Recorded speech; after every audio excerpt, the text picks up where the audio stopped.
Coach, is there an injury update on Turner and then Tommi Hill from this past week? Turner's has a significant hamstring, so he'll be out for a while. And Tommy's probably day-to-day, just based off his pain threshold of dealing with the plantar fascia. Not that I can think of. Jamari's going to play, so that was the one that was out before that. What do you think of Ceyair Wright coming in? What that looked like to you? I thought he played really well. Forced a fumble, had the pass, had tight coverage on the one. He got the pass interference call on, tight coverage down the sideline. Thought he played with energy and physicality. Thought he played really well. How about Gunnar? For Turner and play. Yeah, I thought Gunnar came in and played really well. Unfortunately, overtime got away from us a little bit, so that affected us. But even that was like a twist move, the twist game, and needed a little bit more help there. But I thought Gunnar came in and filled in well. Illinois coach, 5.5 yards per carry on 19 first down runs. Did you see any prevailing theme there? Anything that was a constant? Yeah, they have still had a lot of yards after contact. It's the second week in a row I'm saying that's disappointing. I think I believe, and if I'm wrong, forgive me. At halftime, they had 31 yards rushing. You know what I mean? So it was really in the second half. Because I remember addressing that, like, hey, this is a.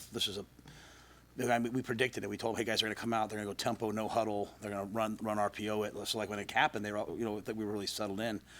They adjusted as the game went on, and they found more runs. They ran some crack tosses. They ran some different things, and really at the end of the day, we just didn't get off blocks, and we didn't win third down. So, you can only run the ball when you're converting third downs because you can stay. If you run the ball, you're going to be in third down, and they were in third manageable. If they didn't get the third down, they got the fourth down when they went for it on fourth down, and we're not tackling at the level that we've seen us tackle at, and getting off blocks and at the level we've shown before, and so that's something that we have to improve this week. How have you been working on some of the communication issues? You mentioned the man-to-man coverage and guys maybe not doing what they're supposed to be doing. How did that get ironed out over the last couple of days? Yeah, and honestly, Sam, it's not even like I know I have this. The one, Deshaun got fooled on the one where the guy kept going from tight end to O-line, right? And they followed the rule. I think they announced it. I don't know. They announced it to me, so we need to know that. But he got fooled on that. But the rest of them, at the end of the day, like the touchdown that they threw was the same play we threw on 4th and 3, and we just don't cover the tight end. And then the next time we get picked on the tailback, on the wide out coming out of the fullback position. So we're just gonna have to be a little more disciplined. We're going to have to be a little more disciplined, and that's kind of, it sounds like coach speak, but it really, honestly, that's kind of where we are right now. Is these games get tight, and our team gets a little tight, and they start doing uncharacteristic things, and that's my job. I have to find a way to get us over the hump. How do you feel about that pass rush, specifically in that game? Well, I don't think anything was good enough in that game. The thing that was disappointing was, we had some good rushes, and quarterback gets up inside. We had 4 guys. We had some miscommunications.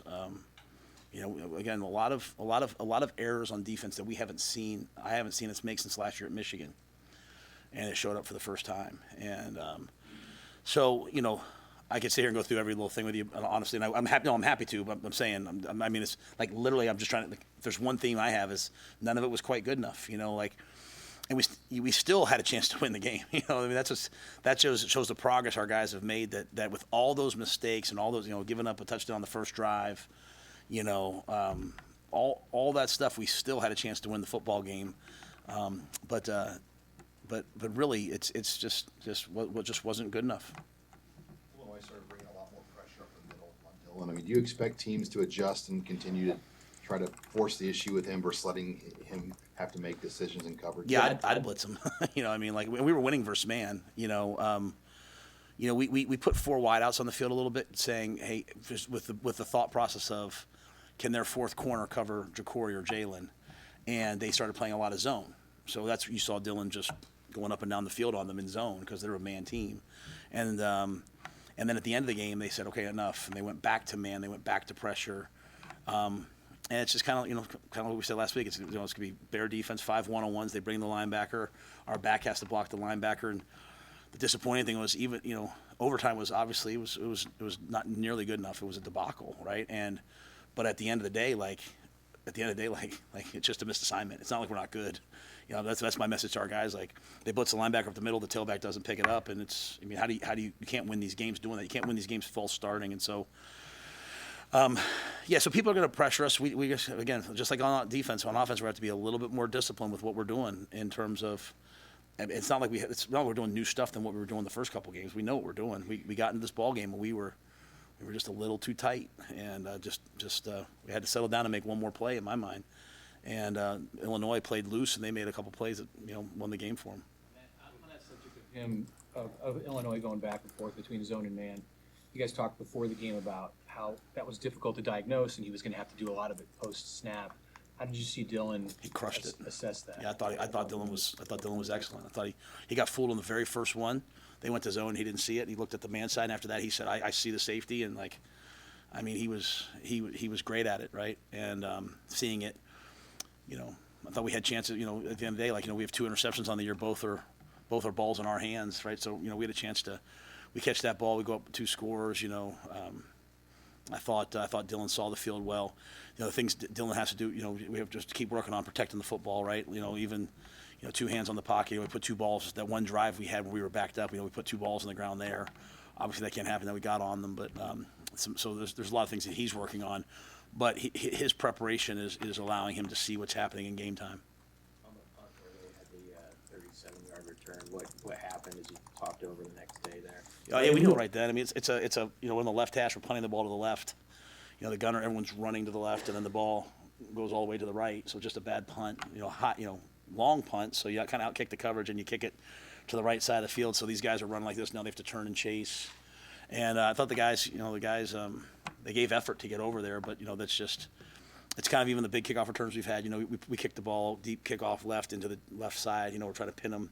So our coverage is all like that. When we kick the ball in the middle, it opens up a lot for those guys. So it's the same thing on punt. So it's like kind of everything else in the game. It's just all just a little, it's not terrible. It's just all kind of like this. And you get in these Big Ten games, again, I told our guys, it's like our narrative as a team has to be like just completely focused on this week, because you start thinking about all these other things, you have a game like this. And Illinois, I mean, you could feel Illinois' passion for that game. They've been waiting for that game for a long time, since we went there last year. And I thought our guys played hard. I have no issue with that stuff. It's just a lot of uncharacteristic mistakes, and I put that on me. That's not, some coaches come and say, "Oh, it's on me." No, when that happens, I'm always like, this is typically things that happen in year 2. You have a couple games, and all of a sudden you have this game, you come back down, and you're like, all right, then teach the guys, like, hey, you have to attack every game the same way in terms of your energy and effort and stay locked into the game.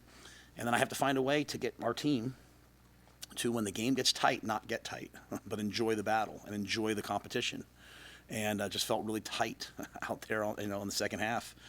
Except for some guys, Dylan doesn't feel tight. He's out there running around, let's go play. Some of the young guys don't, but, I think some of the older guys are, kind of like this, and then they start doing uncharacteristic things, as opposed to, I got Sam man, I'm just going to play him man. So I say that to say we have a good team. They have to just play well. And that sounds so simple, yet that's kind of where we are. Which player voices have you seen kind of step up, and the people that are saying maybe the necessary thing, but also at times maybe the tough thing for somebody? I think Jamari has that. The hard thing with Jamari is he's been limited the last, didn't play 2 weeks ago and was limited this week. I think we have a lot of guys. We have a lot of leadership. It's just I'm trying to say it. It's we have such good character, and we have such good effort, and we have such good leadership. We just have to play a little bit better. I played for Coach Paterno. Games like this, he'd be like, "Everybody settle down. We just got to make one more play. Just go make one more." And that's kind of how that game felt like. The ball's in our hands. We just don't quite come down with it. But they make a play. It's 4th down stop. They make a play. So I would just say that for us, like on our sideline this week, we can't worry about the officials or a call we feel goes against us. We can't worry about Tony and Sat and Ed trying to make the perfect call. Or, our guys just have to go out and play, and we just have to play loose. What do you think the recent past that played into playing tight late for especially the older guys? And how do you get over that hump? Yeah, well, it's a chicken and the egg. How do you learn how to win if you've never really won? And so, but our guys are winners, and that's the biggest thing for me. Like, our guys do winning things, and so I just want them to be themselves in these moments and stop worrying about all this other stuff and just go out and compete. Illinois came here to compete. Illinois wanted to beat us, and we wanted to beat Colorado. And you start getting the games, and again, it's the disease of like, well, they're going to be this many, they're going to be this record going into this game, right? Like, I've tried hard to get them not to listen to that. They don't listen to me necessarily because they're 18 to 22 and they have their own brains, and God love them, and I believe in them. But that doesn't get you anywhere. It's just like, hey, just go compete against this team and play as well as we can. So hopefully this was a good wake-up call. And again, I have to own that the fact that our team went out there and didn't execute in crucial situations. I have to own that.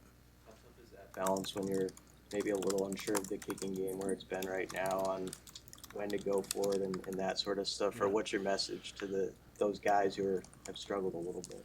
Yeah, well, it's very hard to make decisions when you're making decisions based off of like percentages. Like, hey, you know what I mean? Like, hey, this is, you know, the ball on the 21-yard line should be like a 95% field goal made, right? And but you know, the game shouldn't have come down to that play. So I'll say that, say that for John. You know, Johnny's going out there and he's filling in, and he's going to be an excellent kicker. He's working through. This is a lot. Like this, it's to go from like not kicking to all of a sudden you're kicking the game winner in Memorial Stadium with, you know, the whole world watching. That's a lot, right? And to not get the perfect snap, perfect hold. I mean, both those guys weren't with us even in spring football, really. I mean, you know, Aiden got here at some point, but you guys get what I'm saying. Like, they're recent. So I appreciate them going out there. But that being said, like, you're on the team, you're in Nebraska Cornhusker, you know, we got to make these plays. And so we just have to go out, we have to make one more play. So whether that's that snap or that kick or if you go back and look at some of the routes open in overtime, like we're wide open, we just make one more block or block our guy. So, but yeah, it's tough, you know, but that's my job. I have to make the right decision. You know, I chose to kick it in that scenario. It didn't go in, so I have to own that. And as you reviewed that kick, was the hold okay? I mean, how'd the operation look? Yeah, I mean, it's not a great hold. I mean, it's not a great snap. I mean, the laces are kind of in, you know, they're not. We'd like to snap the ball with the perfect amount of rotations that when we catch it, we don't even have to spin it. We put the ball down. That's what we're looking for. We're looking for the ball in the hand, so that the kicker doesn't have to even see the ball come here and then put down over here. We're looking for the ball on the hand, come down, laces out. That's what we try to master that craft. So it's not perfect. And, you know, I don't want to put it on any one guy. I mean, that ball has to go through the pipes, right? If you want to win these types of games, the ball has to go through the pipes. But again, we also have to make more plays to, you know, if we have a 17-10 lead going into halftime, if we have a 24-17 lead, we can't let them convert, you know, 3rd and 9. We can't let them run a quarterback draw and then throw the ball to an O-lineman. Like, that's not Nebraska defense.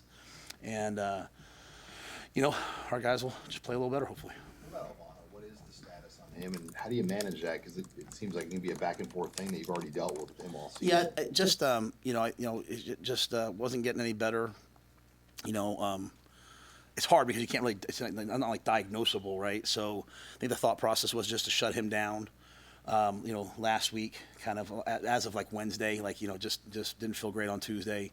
Shut him down last week, however many weeks it takes, and then try to start to build him up and see. So, you know, we're going to be in a lot of games like this. You'd like to have excellent field goal kicking.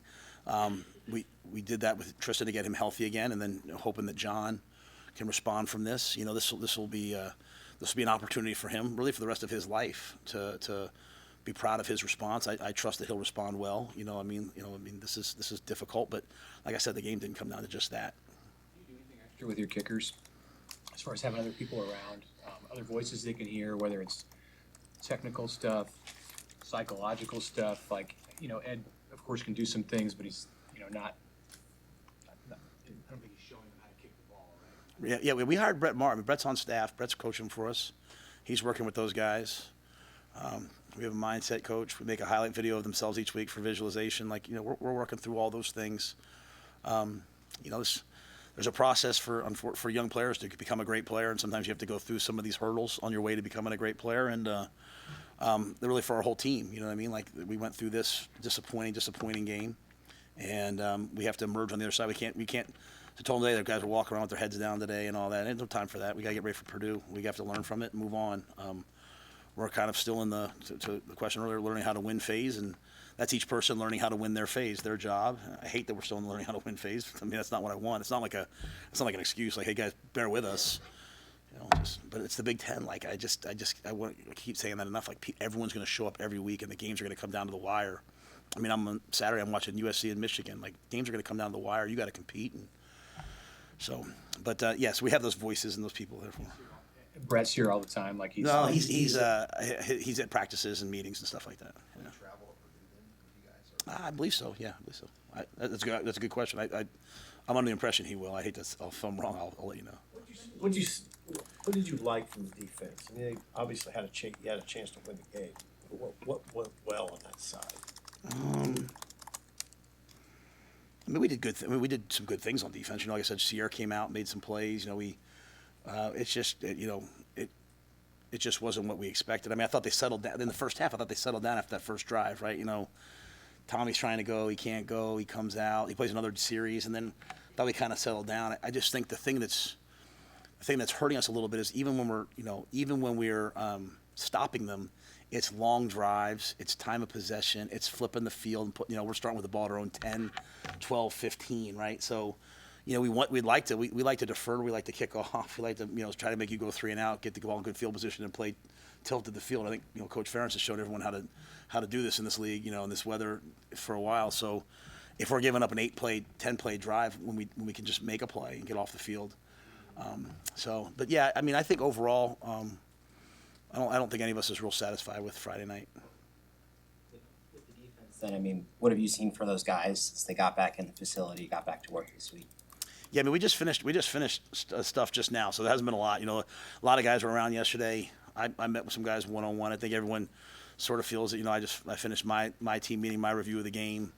I think you get a lot of ownership from those guys. A lot of the biggest question as a coach is everyone can tell me how we lost, but you have to figure out why we lost. Like, how did we lose? Well, we couldn't get off the field on third down.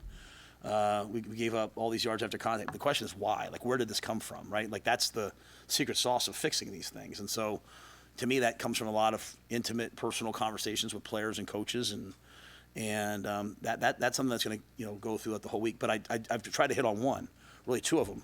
Number one, every game's going to be like this, so we better get comfortable with battles. Every game's going to be like this. And we got suckered in a little bit maybe early in the year where we're up by 28-0 at halftime, and it's like, oh, okay, great, we're a great team now. I know I feel very secure that we've tried to say, hey, we're going to place better teams. But, so sometimes you have to just go through this and realize, like, we have to get really comfortable playing with 4 minutes left in the fourth quarter, right? It's kind of been my message all along. And so, Sam, you asked me something, and we do have to run the ball better. And I kind of said, but, as you watch it, we have to run the ball better. Even if we're throwing the ball at a really high level, we have to run the ball better so that, we wear the other team down a little bit more. Even when it's a team like this, that, like Purdue's going to do the same thing. They're going to put 8 guys in the box and say, throw it.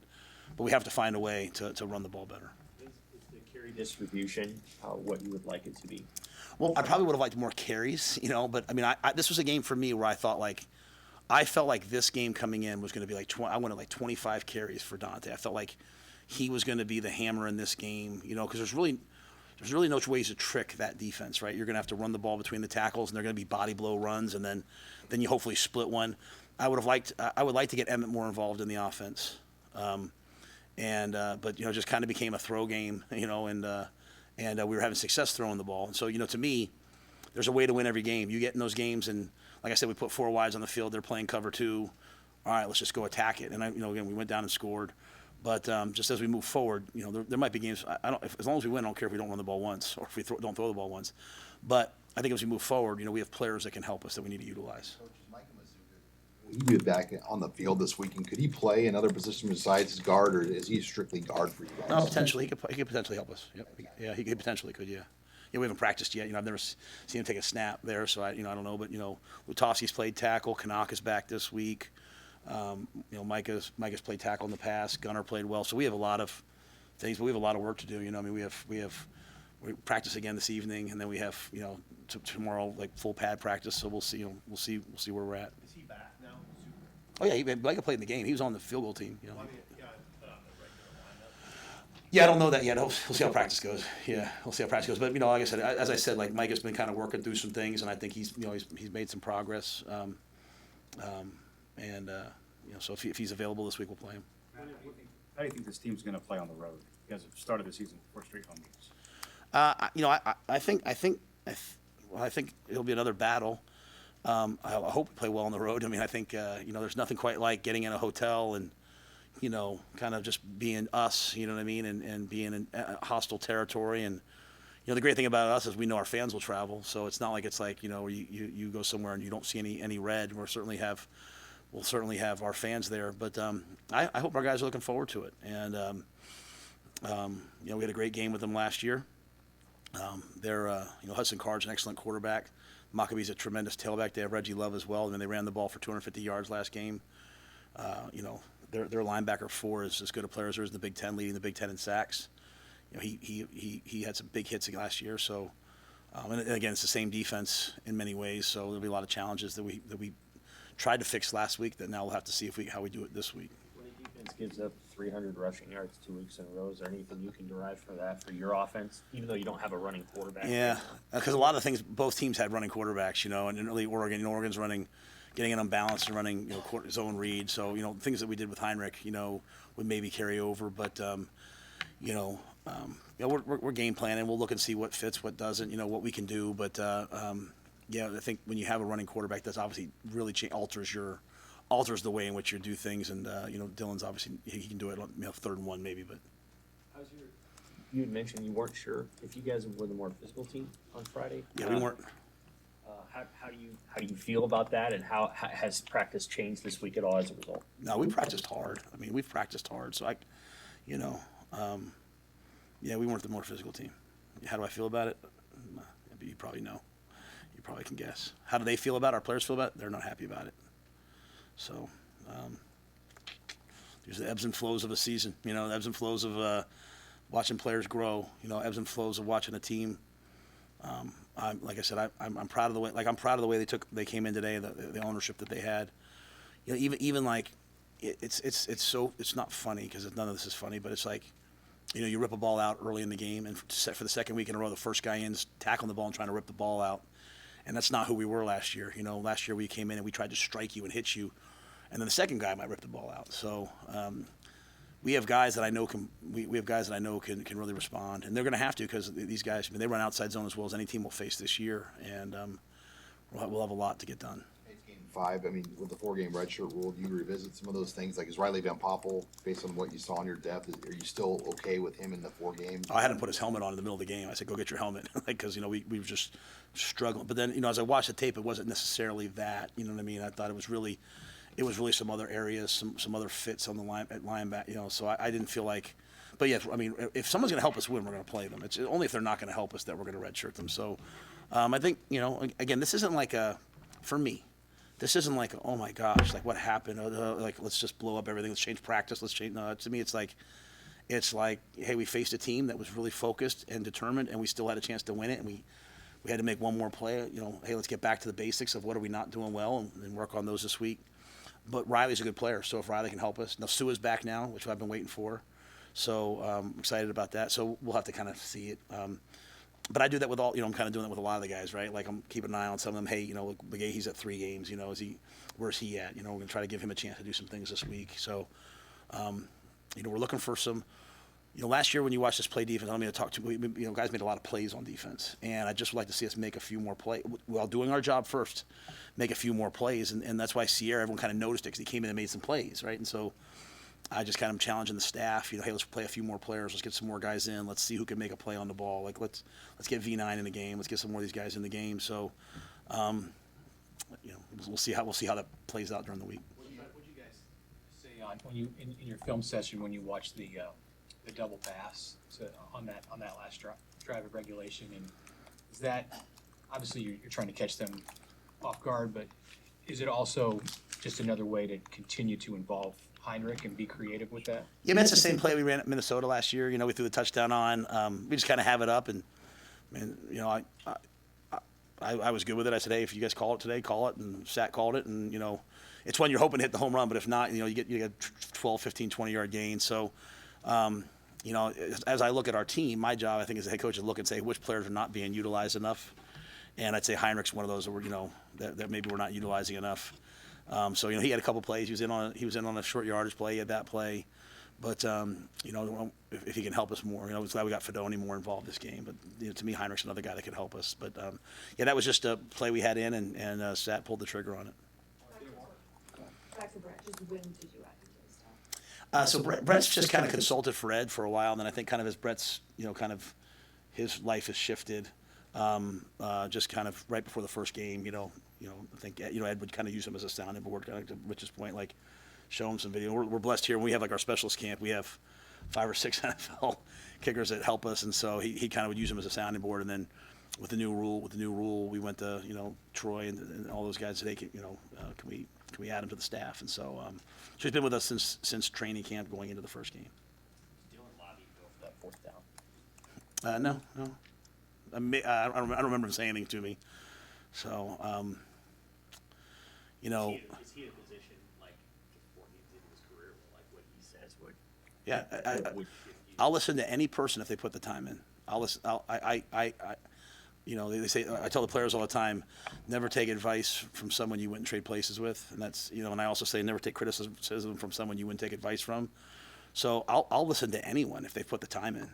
Like Ramir came to me last week and was like, hey, we're running one play, and he's like, Coach, we're running this, and they're making a shuffle, but on the cut-ups, McCaffrey's, when he runs it, they just turn and go. And I said, you're right. So, Ramir had done the work, and he's like, look, why are we doing it like this? And so we changed it. Now there's 2 ways to do it, right? So it's not like this one was wrong, we were wrong. It's just when players have an opinion, I like to, if they put the work in. But at the end of the day, like, if it's 4th and 2, 4th and 1, if you go back in that game, a lot of our 3rd and 1s became 4th and 1s. We hadn't really won a lot of those short yardage things, and so that was just kind of the thought process. But yeah, like Dylan, like when Dylan threw the touchdown to Nair, just so we have an idea what we're talking about with this kid. And he walks off the field. He goes, Coach, I'm sorry, that was so stupid. I was trying to throw it away. I should have thrown it away. Like it's not the result that I'm looking for. It's the process, right? I'm trying to championship caliber preparation, championship caliber habits, and then the last part of this thing is like championship caliber expectations. You get to the 4th quarter, like, go make the plays to win the game, or the 5th quarter, go make the plays to win the game. And unfortunately, we had to make one more play. All right, thank you very much, guys.